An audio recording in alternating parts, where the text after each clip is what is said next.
कपड़े धोने वाली बहू। शादी के पहले से ही विभा को कपड़े धोने का बड़ा शौक था।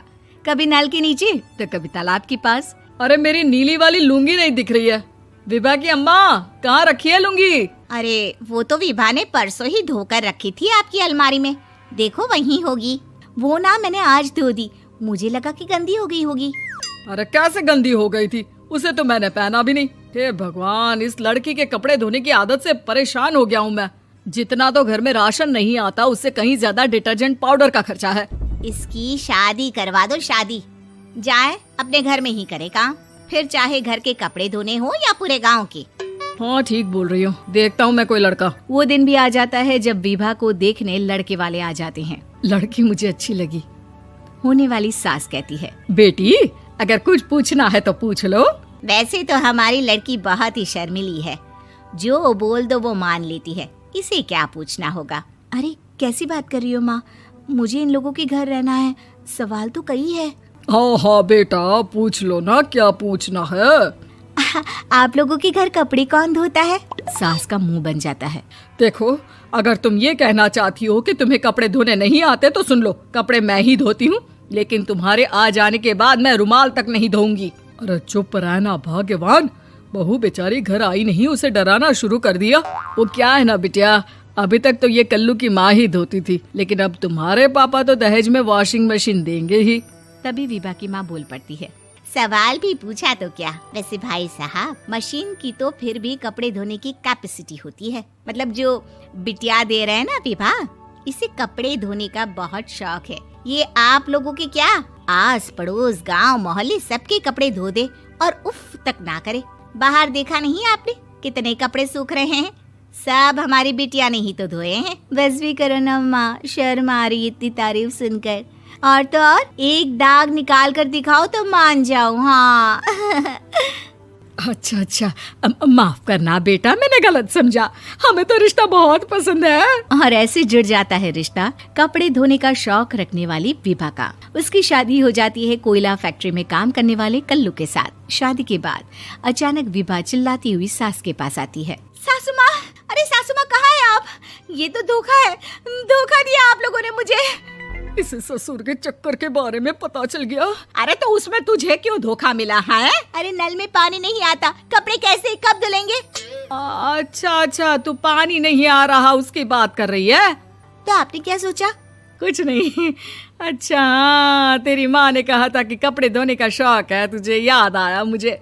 शौक बोलकर कपड़े धोने वाले मेरे जुनून को कम ना आके सासू माँ, कपड़ा धोना मेरा गुरूर है। तभी पति भी वहाँ आ जाता है। अभी मैंने इसे सनी देओल की फिल्म दिखाई है, उसी के डायलॉग मार रही है माँ। अच्छा सुन, साफ बता रही हूँ, पानी सुबह 4 से 6 और शाम को 10 से 12 आता है, समझी?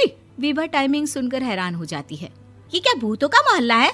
सुबह 4 बजे उठकर कौन कपड़े धोता है? 4 बजे टंकी में पानी जाता है, फिर सारा दिन धोना ना, किसने मना किया? अरे कैसी बात कर रही हैं? 200 लीटर की टंकी में कितने कपड़े धो लूंगी मैं? सुबह ही उठ जाऊंगी मैं। अब क्या था, विभा सुबह 4 से लेकर रात के 12 बजे तक कपड़े ही धोती रहती। एक रोज सास पड़ोस से निकलकर कहीं जा रही होती है कि साथ वाली कहती है, हाँ कल्लू की माँ, जरा ये बताओ कि 2 साड़ी है, 2 ब्लाउज और एक पेटीकोट और एक नाड़े वाला लंबा कच्छा।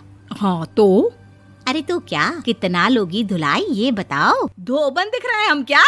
हमारे पति सरकारी नौकरी से अभी रिटायर हुए हैं और बेटा सुपरवाइजर है कोयला फैक्ट्री में।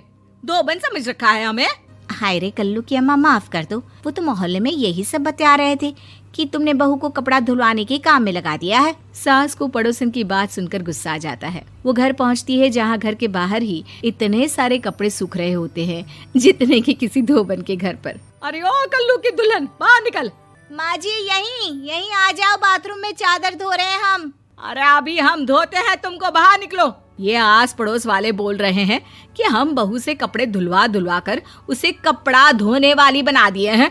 अरे छोड़ो ना माँ जी, किन लोगों की बातों में आती हो? आस पास के लोगों का तो काम ही होता है कि वो किसी तरह सास बहू को लड़ा दे। बहू सारे घर के कपड़े धोती है, ये क्या कम है? बोलिए। सास को भी लग जाता है कि वो बहू का ये सनकीपन नहीं छुड़वा सकती, इससे अच्छा है कि खुद ही चुप हो जाए।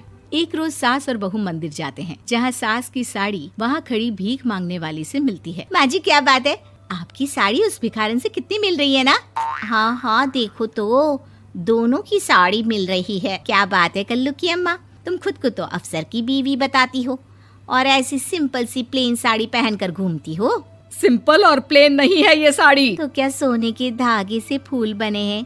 कुछ भी सासू माँ, कुछ भी। हाँ बने थे इस साड़ी में सोने के धागे से फूल। मेरे पति लेकर आए थे मद्रास से स्पेशली मेरे लिए 10,000 की। ताहे भाई साहब इस भिखारन के लिए भी सेम टू सेम साड़ी लेकर आए होंगे 10,000 की। सास उस वक्त तो कुछ नहीं कहती, लेकिन बहू के साथ घर आती है और अलमारी से एल्बम निकाल कर लाती है। ये साड़ी देख रही है, ये वही साड़ी है जिसे मैंने अभी पहना था। इस साड़ी में ये जो चमकदार फूल दिख रहे हैं ना, ये सोने के धागों से काढ़े गए हैं। लेकिन तू लोकल वॉशिंग मशीन ब्रश से घिस घिस कर सारे फूलों को निकाल कर साड़ी प्लेन कर दी।